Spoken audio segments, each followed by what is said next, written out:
All right. Hey there. Hey there, folks. Since book tour and conventions are still somewhat on hold, I figured I'd bring book tour to you. So welcome to Russ's Rockin' Rollercoaster, Season 5, intriguing interviews with creative minds.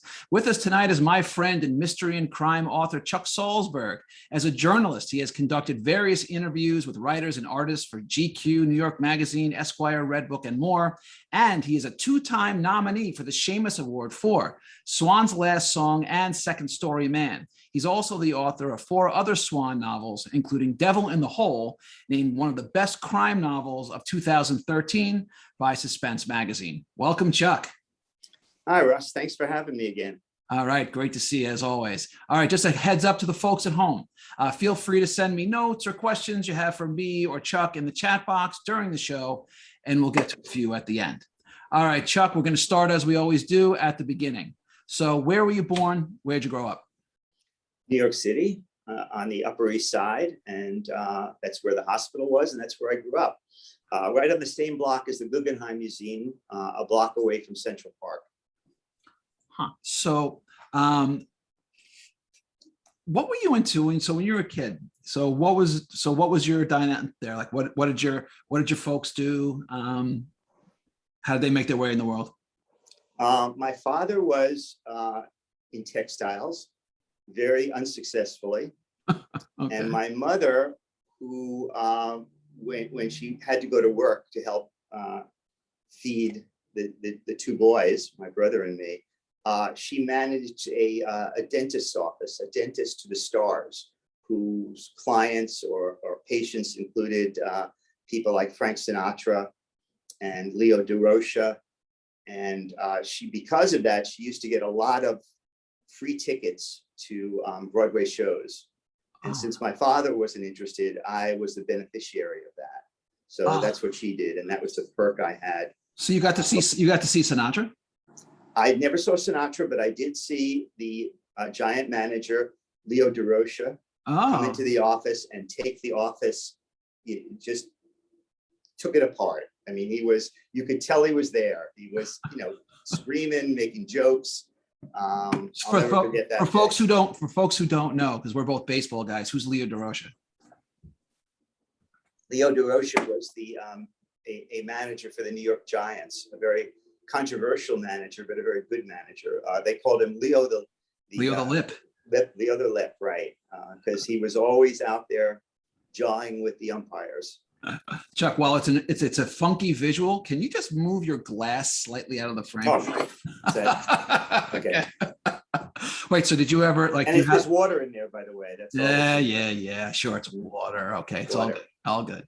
So do you have like Frank Sinatra's like tooth and you're like stuck away somewhere? No, and she never really talked about it, nor did I really, as a kid, really care that much. It just, she had a job. Right. So were you and your brother, were you guys close? No. 3 years apart. I'm the older one. And you couldn't find 2 people more different. He had a lot of trouble in school. It turned out he was dyslexic, which they didn't know. Right. And he had a lot of trouble in school and because he couldn't read, and he was a behavior problem. He was probably ADHD. And I was much more into sports and reading and doing well in school. So we didn't really have that much in common. Right. So we've spoken before. Your mother was an influential person in your life. So just tell me about her. Well, actually, it's funny because she wasn't that influential. We were close. The influential person was my grandmother, her mother. Oh, your grandmother. I'm sorry. That's right. And it was an interesting situation because my grandmother had my mother when she was 15. Oh, wow. So there were only 15 years difference between both of them. And so they were more like sisters.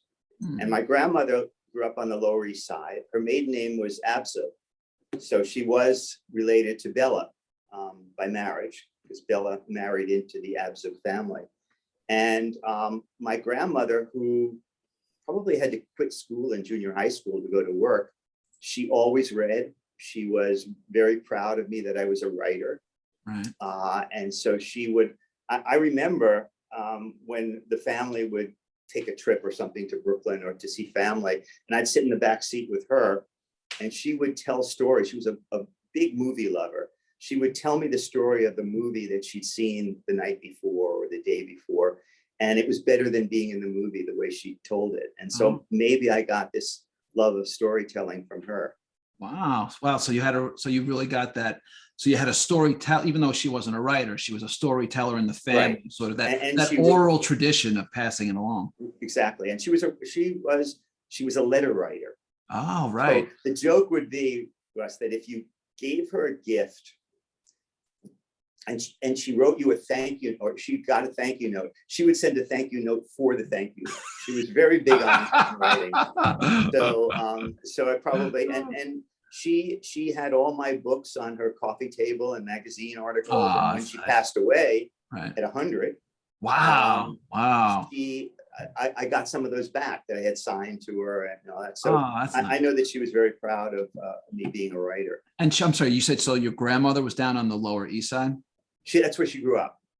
So did you? And my mother grew up on the Upper West Side. Upper West Side. Okay. So did you, did you spend a lot of time with your grandmother, like just you and her? Yeah, I remember it stopped at a certain point, but I remember every Saturday morning, she would take me to the movies in the morning. There was a theater 2 or 3 blocks away called the Translux. And every Saturday morning they'd have kids movies. And where was that in the city? It was 85th and Madison Avenue, the Translux. Yeah, right. It's no longer there. Right. But so we would do that. And then, unfortunately, other grandkids came along. So I think she was busier with that. So I was king of the hill for a while, Russ. Okay. And then, fair enough. Fair. Okay. So you like the movies. What kind of movies did you like? What kind of books did you read? Like, what were you really passionate about as a kid? I was very shy as a kid. And so I read a lot until I got really into sports. And until I became a magazine writer and then taught, I'm still shy, but I was super shy.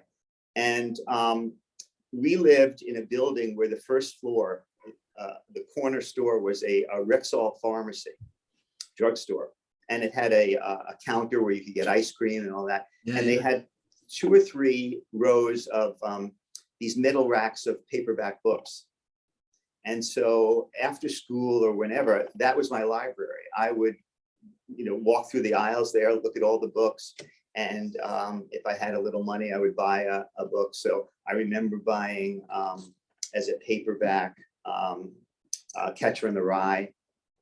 I remember, and often titles would grab me. So there was a book by Saul Bellow called Seize the Day. And so I was reading that kind of stuff when I was 13, 14, 15. Right. I was reading, Malamud and right.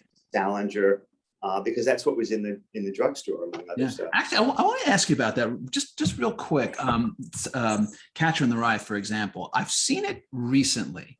Folks mostly on social media. I think what happens over time is even now, at my age, it's considered 30 years. Isn't that then if you go back 30 years, suddenly you're already considered something as it's classical, which is sort of shocking to me. Yeah, because that's 1991. Right, which I can't wrap my brain around it.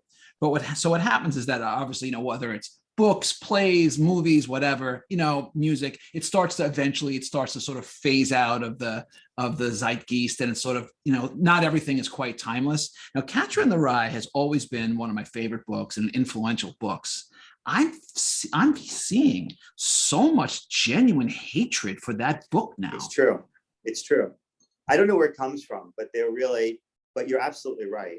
He's not looked up to as a writer as much as he was. No, it's not at all. It's not. I think it has to do with the fact, because back then, with Holden's World, I think the real core of that book is completely missed. There's a throwaway line. I don't know if you remember it. It's just a blink and you miss it. He says he was in the hospital because he hurt his wrist. He tried to commit suicide is what actually happened, right. But that's the only time it even gets referenced. And I think most people don't realize how much pain this kid was in, but he kind of came from that white upper crust society, and he's sort of the example of, you're not being woke and white privilege, and it was male, and I don't want to hear about your boo-hoo-hoos, but they're not acknowledging the fact that his brother died of cancer. He tried to commit suicide, and he was just trying to hold on by a thread, and no one seems to care anymore. I don't know. I had a student who had a date with him. Really? Yes. Yeah. She wrote about it. She wrote about it in my class. Her name was Alice. I won't give her last name. And she actually did wind up getting it printed in the New York Times. Get the essay about, wow. Yeah, she was a very pretty young woman, and she was working at a radio station, and someone fixed her up with Jerry or Jerome Salinger, and she had this date with him. Huh, interesting. Wow. That's one of the things I love about teaching is getting all these people's stories. Yeah. So let me ask. So look, you're a New York guy, you're a literate guy, but you're also like me. You're a baseball guy. We're big baseball fans. So who was your team? When I was very, very little, the Brooklyn Dodgers, but they moved before I could be seriously a fan, and so I sort of inherited. For some reason, I started rooting for the Pittsburgh Pirates, probably because of Roberto Clemente. And so I was a big Pirate fan. And then when the Mets, opened, I sort of became a Met fan by default. But you were a National League guy. Yeah, definitely. I hated the Yankees. I grew up hating the Yankees. That means we're mortal enemies then. Yeah, of course. but then I grew to hate the Dodgers for moving. Yeah. So what was it like? So I'm just as a baseball junkie myself, you were sort of, came of age, there were the three teams for a short while and then the two. Mm-hmm. What was that like? Even in my lifetime, there's been this intense rivalry, Mets and Yankee fans, not quite as much today, but really in the 70s, 80s, 90s into 2000s, it was intense. What was it like back then, having the crosstown rivals? Well, it was really kind of fun because they were probably, you'd have to count Hank Aaron in this too, but we had Mantle, Mays, and Duke Snyder were the three center fielders. Right. And so there were always arguments about which of the three were better. They were both really good. So there was a lot of excitement, but again, I think they moved in 55 or 56. Yeah. Yep. So I was very young, so I couldn't describe that excitement. To me, the excitement was baseball cards, collecting baseball cards and flipping them. Mm-hmm. So I knew all the esoteric players, because you'd never get a Mickey Mantle in your pack, but you'd get a Frank House or one of those guys, Luke Easter. And you wind up having 20 Luke Easters. Oh, I know. My son now, he doesn't do baseball cards, he does Pokemon cards. And it just makes me long. It makes me long for the days of checking out the stats on the back of the baseball card. But so it goes. So let me ask you something. So you're a lifelong New Yorker, as am I. But you're a real city boy all the way through. So you've watched the city change, evolve, grow, ups and downs over several decades. What's most striking to you about the changes that you've seen in the city over the course of your lifetime? Well, it's interesting. If you go back to my old neighborhood, 88th and Madison, it looks physically exactly the same as it did. There are no new buildings that went up there, and I think it's now an historic district, so they can't change it. Mm-hmm. But I think the biggest change for me is I had, as a kid, I had no problem or no compunctions about getting on a bus or a train and going down to Times Square and hanging out with my friend Elliot, before a basketball game. At that point, the Madison Square Garden was on 48th Street, it wasn't part of 34th. Right. And, we'd stand around and there was no sense of danger going down there. So I think, and I'm not someone who is afraid of going out or anything. So, but I think that there are, ironically, before COVID, I would say that you would have a hard time finding a neighborhood in the 5 boroughs that was so dangerous you wouldn't walk through it. There are a couple, but not many. The East Village, when I was growing up, the Alphabet City, you didn't go near there. I mean, there were drug deals. There were, that's not true anymore. And so even Harlem was, at least the perception that it was dangerous. I'm not so sure it was as dangerous as people made it out to be, but now everything is gentrified. So I think the big difference for me is sort of the cleaning up of New York, for better or worse. A lot of people don't like the Disneyfied Times Square. I miss the Times Square where they had a place called the Metropole, which was a jazz venue where you could stand out on the street because the bands were up on the bar. That was just as you walked in. To the left was a big bar, and behind the bar was a stage. And that's where musicians like Maynard Ferguson and Cozy Cole, they would play, and you could stand outside and listen to them. And it's not, it's much cleaned up. So I would say the biggest difference for me is the city in terms of not just safety, but it was a little grungier then. Yep. And there was something exciting about that. Yes, it's sort of an interesting mix. I mean, I remember, I was coming into the city when I was, a little bit more towards the, starting in the late 80s and the 90s. And it was still, walking through Times Square, I remember as a kid, I went to Yankee Stadium with a couple of friends of mine. We took the wrong bus. We were supposed to get to Penn Station, and we ended up at 42nd Street. And it was wild. I mean, it was scary for me then, being 14 or 15, and there were drugs everywhere, and there were the peep shows, and that kind of thing. But what was it like? This is just my last question. So when the city was really at its worst, into the 70s, and Ford said, to New York, drop dead, and the city was bankrupt, the Bronx was burning. What was it like to sort of live through that really intense kind of couple of years, and then see it kind of shift all the way to where we are now? Well, the truth is, when you're in the middle of something like that, you don't really see it as you look at it in hindsight or you read about it. Right. So I think that was around the time too of Son of Sam. Mm-hmm. And I remember being at a concert in Central Park, and there were people walking around with flyers of a picture of supposedly who Son of Sam was.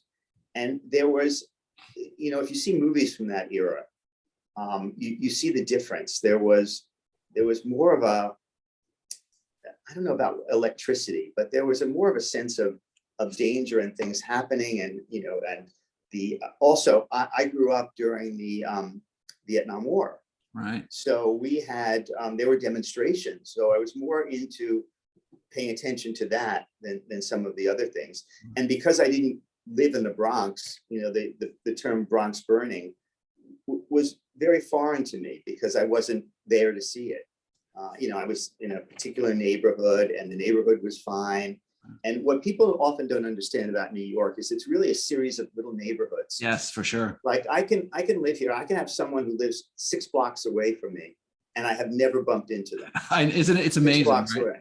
Right. Yeah. And each neighborhood has a different feel to it. Yeah, it's sort of. It's weird. It's sort of wherever you live in New York, it's sort of this, basically you have about like a 6 or maybe an 8 block radius. And that's like your little world. And you might as well, people outside of it might be in another country. I remember when I first met my wife, at the time I was living in Brooklyn. I was out in Park Slope, and she was living on the Upper West Side. And we did an online dating thing. And in my profile, I said, I'm only interested in meeting someone who realizes that Brooklyn is actually not farther away than the moon. Mm-hmm. So anyway, there are parts of Brooklyn that are further away than the moon. Sometimes it feels that way. I know. Yeah, at least to me. But also, Russ, it's kind of a tough question to answer about everything. So if you ask a kid, what was it like growing up rich, or what was it like growing up poor? It's very hard for them to explain what it is because it was their life. It was just nothing. They had nothing to compare it to. So those things were going on, and they were just, it was sort of background noise to whatever I was doing or feeling. Right. Okay. So look, let's kind of shift a little bit. So you were into the movies, you loved reading, but tell me about when you kind of shifted over into, when did you start writing? I started writing probably when I was 12. I started a novel, and several years ago when I was moving, I actually found it. I must have been 12 because I had learned how to type in junior high school. And so I think I have 3 pages, single spaced, of a roman à clef about a sleepaway camp. So that was my first novel, unfinished, and I doubt I'll go back and finish it. And after that, I loved reading. It wasn't that I was writing so much. I hated doing book reports. I hated doing any kind of school essays, but I always wanted to be a writer because I found refuge in books. That was, for a shy kid, that was terrific. That was my world. So that was the first time I started writing, probably for myself, about 12. So you started doing, you became a magazine writer for quite a while. So what was that first transition into that? How did you get from not really wanting to write to sort of doing it quite a bit? Well, everything that's ever happened to me has happened accidentally, and as a result of my saying yes, not no. Mm-hmm. And so after college, I had a year of law school. I knew I didn't want to be a lawyer, and I wanted to write. And a friend of my mother's said, you should get a job at New York Magazine in the mailroom because they move people up very quickly. And she had an in there. So I got an interview and I got a job in the mailroom. I think I was 25. I wasn't a kid. I was a kid compared to the other people working there. And the other guy in the mailroom was, his name was Carl, and he was a PhD college professor from Wisconsin who'd been fed the same line that, get this job and move up quickly. Because I thought maybe I would be a magazine editor.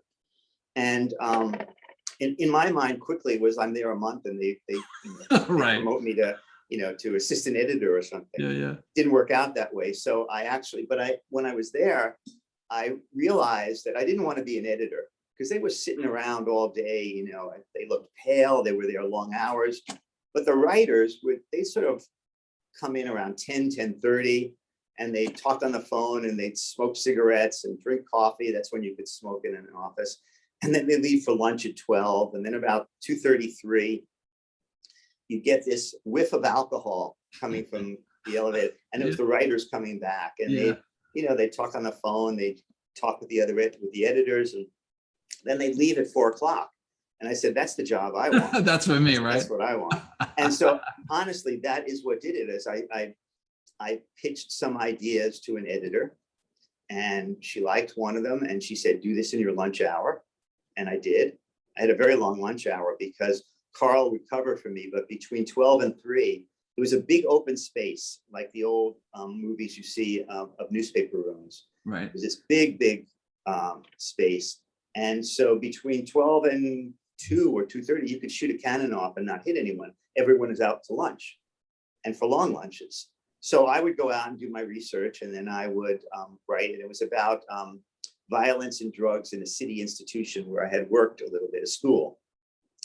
And I wrote it, and I'll make this short because there was some other stuff. The editor liked it, said it wasn't for them, and that I should send it to the Daily News. And then she said, one of those other ideas you had, I like that, do that one. So I knew that I had done a good enough job. And then a week later I quit and then like a week after that, the Daily News magazine bought the article that I had originally done for New York. And then New York bought the article that so I thought, man, this is easy. I probably made, we're talking about maybe $1,500 for both of them. And I thought, God, this is easy. Well, that's all I made for the rest of the year as a freelance writer. But I took to the lifestyle very, very quickly. I'm sure. Which was not having to go out if it's bad weather. Right. So tell me about some of your favorite interviews that you conducted over the years. Okay, that's an interesting one. One of the favorites that stands out was an interview that I had to do with a comedian named Brett Butler, who had a sitcom, Grace Under Fire. I remember her. Yeah. And I remember we did it in a hotel dining room, but it was before the dining room opened. And it was just me and her. Where were you? Were you in LA? Were you here? No, that one I was doing here. They used to send me to LA, but that one I was doing here. She was in town. She was going to do, a gig in Long Island, Westbury. So she was the best interview ever because she was the kind of person where if you asked her a question, she would answer it, whatever the question was. So the magazine wanted me to, this was a woman's magazine. I thought it was rather sexist, but they wanted, first of all, they wanted to know she had breast implants, and they wanted to know whether she was ever worried about the health implications of having breast implants. Right. So any journalist knows, anyone who's doing any of this stuff, is you keep the embarrassing questions for last. You never lead off with a question like that because you could lose the interview for the night. Yeah, you got. So at the very end, I said, and here's another little trick that I would use, and I'm sure other journalists do too. Gee, Brett, my editors want to know. So it means that I didn't care. Yeah. Oh, it's not me. I'm not asking. Yeah, who cares about this? They would like, now, before I tell you what she said, you have to understand this is a woman who had a serious alcohol problem, and she was a drug addict, painkillers. She lived in a trailer with a husband earlier on in her life who took a shot at her, fortunately missed, in the trailer. And she was in a really serious car accident that almost killed her.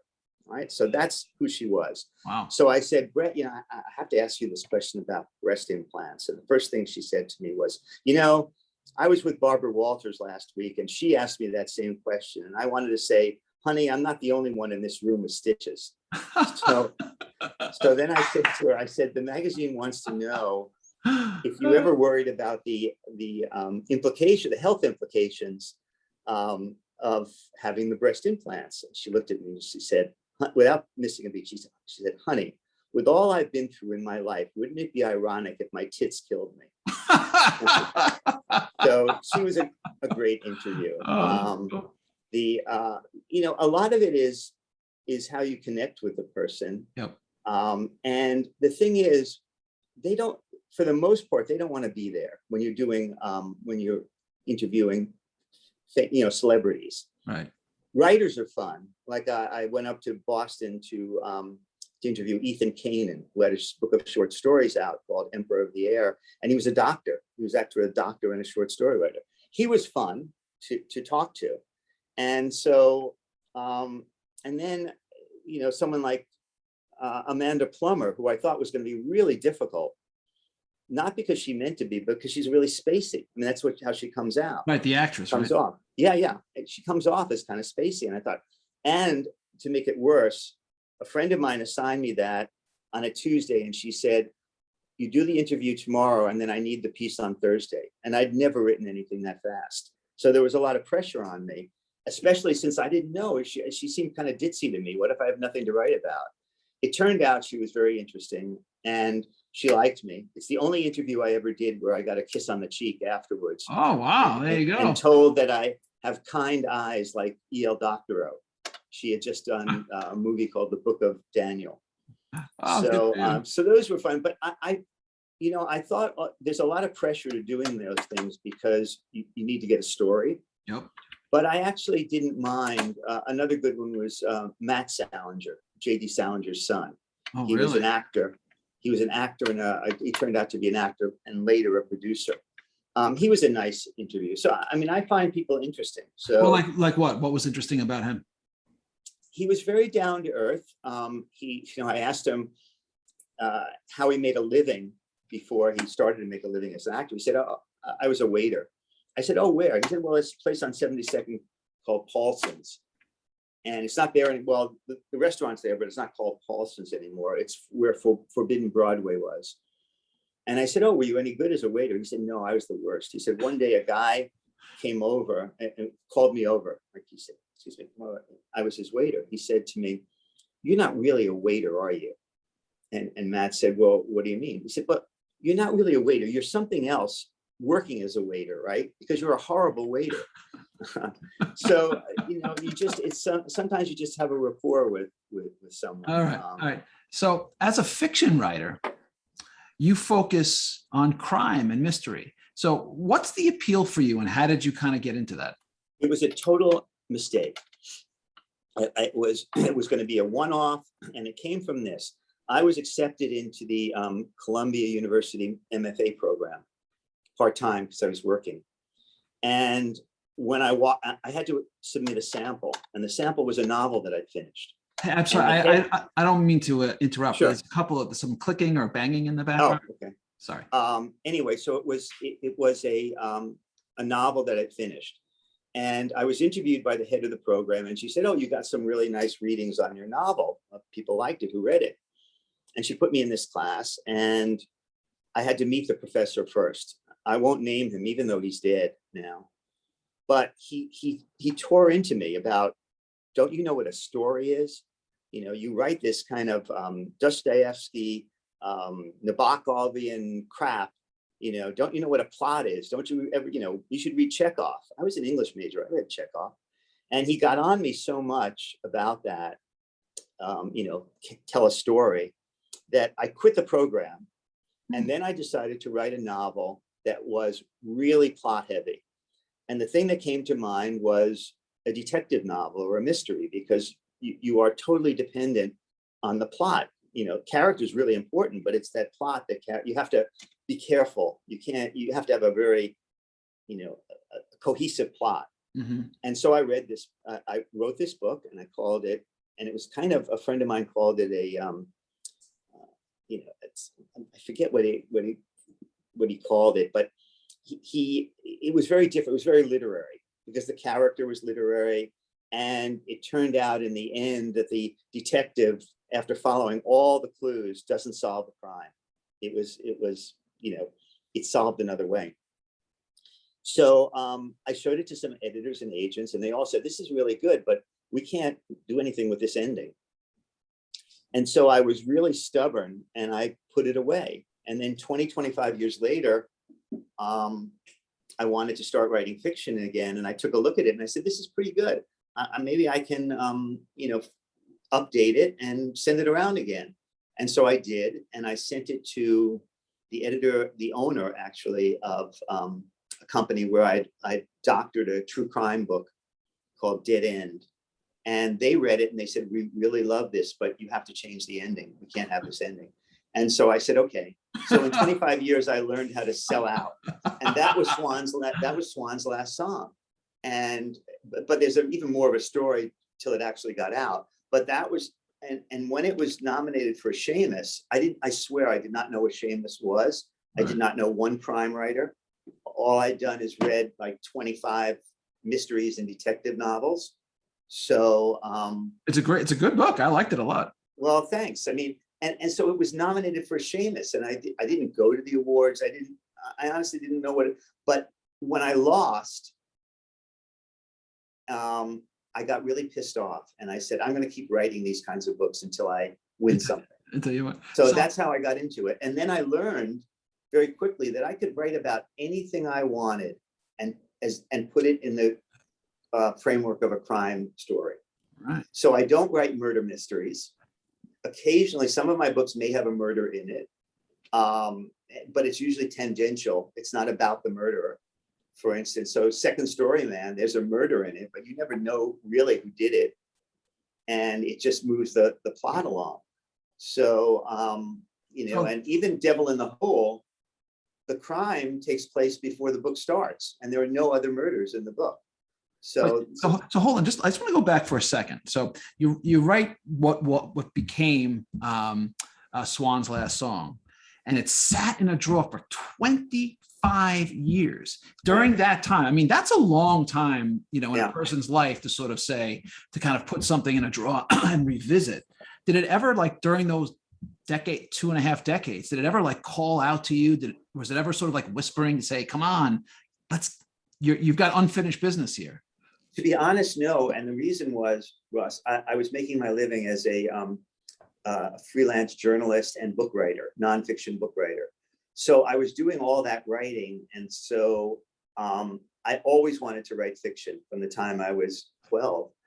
And I knew I'd come back to it, but I had no notion of, oh, I'm going to come back to that book. Right. So all those years, I mean, I had probably 30 nonfiction books published with either that I'd written myself or that I had collaborated with or ghost wrote. So I was pretty busy. And so when I sat down to write, it was usually to write that stuff. Right. Okay. So just a quick interlude for the folks who came in a little late. If you have any questions or comments for me or for Chuck, send them in the chat box and we'll get to a few at the end of the show. All right. So Henry Swann, who is your protagonist in your series, is not a typical mystery novel protagonist, right? So tell us a little bit about him and why you went in sort of this non-traditional route. Okay. Well, as I said, I started reading all these, the classic, and I had read them before, but, Hamlet, Dashiell Hammett and Raymond Chandler and all these, Nero Wolfe and all these things. And so one of the people that I had interviewed as a magazine writer was a guy by the name of, I think his first name was, I forget, is Weinstein. I think it was Ed Weinstein. And he was a skip tracer, which I didn't even know what it was until I interviewed him for the magazine. And when I decided to write this book, I said, well, that I'm going to make this guy even lower than a PI. He's going to be a skip tracer. And he's going to have an office in Spanish Harlem. And he's going to be really cynical. And he's going to be very well read. He's going to be literary.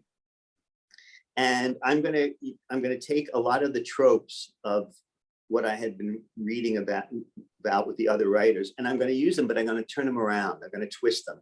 So he is a marginal character who, the first scene is he's in his office in Spanish Harlem, and there's a big sign in the office that says food stamps unacceptable as payment, because that's his people. Yeah. That's who and he's very good at finding things. That's what he does. Right. And so he has this very wealthy, beautiful woman, the stock woman from every detective novel. I remember. The vamp come in and hire him to find her missing husband. Right.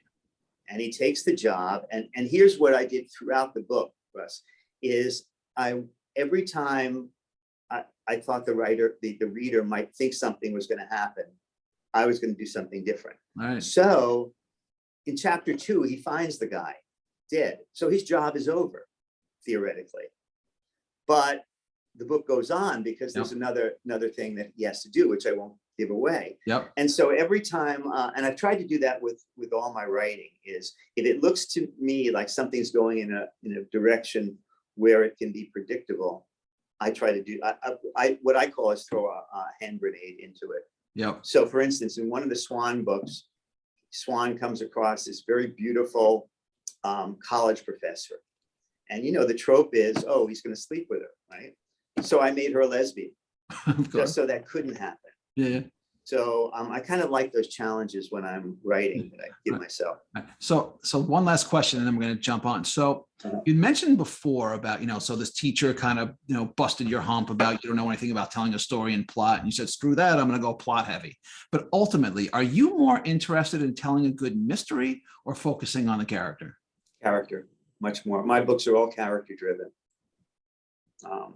There's something about the character that interests me, and that's why I write about it.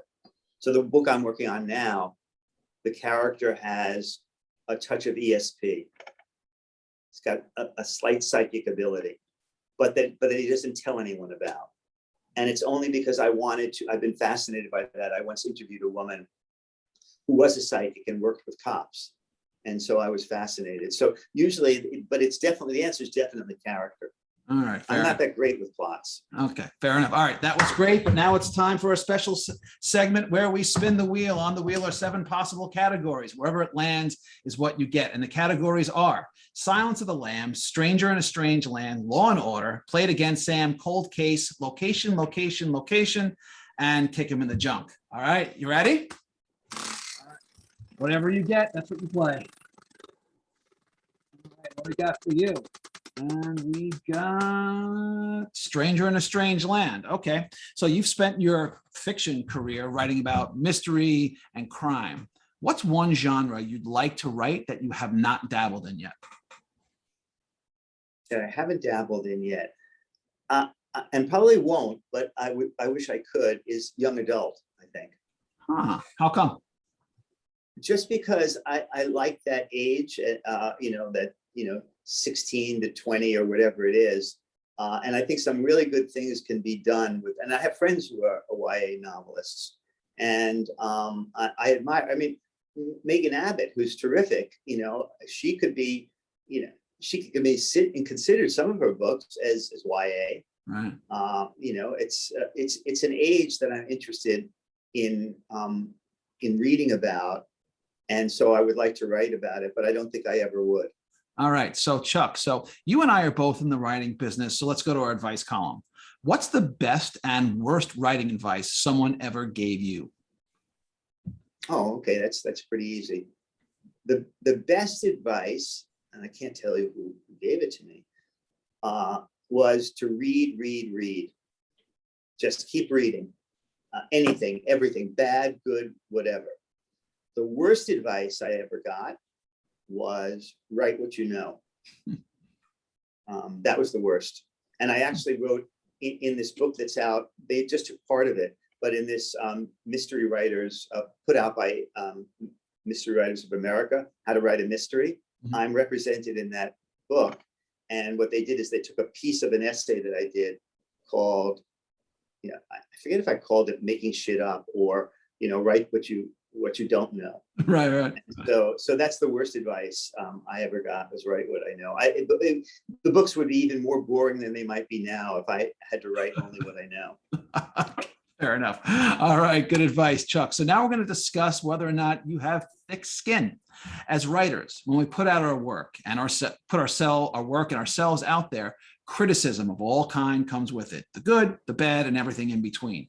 How do you feel about reviews? Do you take them to heart? Do you let them roll off you, or do some stick with you more than others? I don't know if people are honest, whether you could ever say they roll off you. I will only skim them because I'm very sensitive and I don't believe the good ones. So if I'm not going to believe the good reviews, right, why would I read the bad ones? So, and I don't want to make people think, oh, he's lying. He doesn't. I look at the reviews, but honestly, maybe a few years later, I can read them through completely. And the funny story I have once is on Goodreads. I read, this was the review. It was about Devil in the Hole, and the reviewer on this, Goodreads had put, I don't know what all the fuss is about. Meaning that was it. That was the review. Right. I don't know what. So I never do this, and I would never suggest anyone do it. Do not do it. I wrote to him. Really? I wrote to him and I said, I don't know what the fuss is all about either, but I'm glad there is a fuss. And he wrote me back, and he was so embarrassed. He said, oh, it's not that I didn't like the book. I was expecting something else. And I just thought it was so funny that I answered, but I would never do that again. Okay, fair enough. Right on. All right. So that was great. So we have a few minutes. I'm going to take some questions from the audience. I got a couple queued up here. So one of them, Chuck, being a New York guy, what's your favorite TV series that was ever set in New York? Oh, that's easy. The Naked City. Naked City. Okay, I don't know. Naked City. I didn't see that one. You can find them. It's classic. A lot of the episodes were written by formerly blacklisted writers from Hollywood. Yeah, that's right. And and you can see a young Dustin Hoffman in it. Robert Redford plays a neo-Nazi, and these were before anyone knew who they were. So that show, and it was filmed all in New York, all exteriors, everything. What was the premise of the show? It was a crime. It was actually named after a famous movie in the 40s, right? Called Naked City. Right. And I think it was Jules Dassin who directed it. Someone will correct me if I'm wrong, but it's a classic black and white film. And this series was in black and white too. And it was just, I watched it again not too long ago, and it really holds up. I highly recommend it. I'll check it out for sure. Robert Duvall is in it. Ooh, that's a good one. A young Robert Duvall when he almost had hair. Yes. All right, so we got another question for you. If you could tell your younger writing self anything, what would it be? Relax. Try not to get too wound up. It's funny. Someone asked me to do an interview the other day, and I had the same question, and that was the same exact answer. Just relax. Yeah, because when we're young, everything's got to be done right away, and everything is life or death, and it's like, just lay back a little. Everything will be fine. Yeah, for sure. Or it won't. Okay. Yes. All right. So, Chuck, we talked a little bit about your books, but I'm going to now, if you guys, everyone, bear with me, I'm going to share my screen, and we're going to show everybody what we got here. Okay. All right. You are sharing. Hold on. Is this working? Are you? All right. Hang on for some. I'm seeing it. There we go. I'm sorry the image isn't a little bit bigger, but this is what I got for you. So, Second Story Man. So this is not in the Swann series, correct? Right. Right. So tell us about Second Story Man. Okay. Years ago, maybe 15 years ago, I read an essay in the New Yorker called "The Silver Thief," about a guy who only stole silver. And it stayed with me for some reason. And it got to the point, so this was out a couple of years ago, so maybe like 4 years ago, I was starting a new novel, and I wanted to write about the American obsession with winning and being the best. And it was right, Trump had not won the nomination yet, but he was running. And to me, he embodied that, he was always talking about winning. So I wanted to create a character who was like that, who arrogant and I don't mean like Trump, but was like this win at all cost. Mm-hmm. No matter what, no matter who gets hurt, no matter what you do, you win and you're the best. And so that's how Francis Hoyt was born and then I did research on burglary, and I found another burglar called the Dinner Time Bandit. And he only hit houses when people were downstairs having dinner. You would think that would be counterproductive because they were in the house, but he knew all the valuables were going to be upstairs. And if everyone was home, it would mean their valuables were home too. So I took these two, the Silver Thief and him, and I put them together and made one totally fictional character, Francis Hoyt. And then I stole two characters from Devil in the Hole, a state investigator, and Miami Cuban-American police detective who has maybe in Devil in the Hole, maybe 4 lines, but he appears. And so I took these two other characters with Francis Hoyt, and I produced this book with the 3 of them from 3 different points of view. The 2 guys are after him. They want to bring him to justice. All right, it's actually I have it. It's in my queue. I can't wait to read this one. So one last question. It was actually from before about what's next for Swann. Well, Swann is retired. Okay. And the reason is that after 5, I thought, I'm going to just start repeating myself. I don't want to do that. So I went on to write another book, which is actually, and I said to you, going to get this scoop, Russ, because I haven't mentioned it to anyone. Yes, my next book is coming out in mid-April, and it's called Canary in the Coal Mine. And it's about a new PI who has anger management problems and suffers from insomnia. And all right. And then I'm actually writing, I don't want to call it a sequel. It's finished now and my agent is shopping it. It's called Man on the Run. And it's a continuation of Second Story Man, because I wanted to know what happens to Francis Hoyt after Second Story Man ends. And I found out by writing this other book, which is, as I said, now being shopped. All right, there you go. We got a couple of scoops here, exclusive news from Chuck. We got new books coming out. Well, that's great, Chuck. I really enjoyed the Swann book. I can't wait to read Second Story Man. I'll encourage everyone who's watching to check out Chuck's work. Since we are talking about crime and mystery, if you like a little Blade Runner style with your sci-fi, a little Blade Runner style sci-fi with your mystery, I'm going to encourage you to check out my sci-fi noir, Fractured Lives. It's the second book in my ongoing series featuring my hard-boiled intergalactic private eye, Angela Hardwick. In Fractured Lives, Hardwick is hired to find out if a college freshman and a galaxy design savant is suffering from a nervous breakdown or as the victim of the urban legend known as the Scarlet Raj, as Hardwick follows the intersecting worlds of art galleries, college dorms, and a semi-secret clan that patches up tears in the universe. Her investigation will either uncover a hoax gone wrong or a plot that could shift the balance of power across the entire realm, if only Hardwick can fight through her own paranoia to tell the difference. Fractured Lives is available on Amazon and published by Crazy 8 Press. And if you want a signed copy, you can order them directly from me. All right. So thanks so much. That's our show. Chuck, thanks so much for coming on. As always, it was great to see you. And I want to thank everyone who's watching at home. I'm your host, Russ Colchamiro, and I will see everyone next week. Thanks a lot. Thank you, Russ. Thank you, Russ. Thanks, Chuck. It was a great hour. Take care now. All right. Bye now.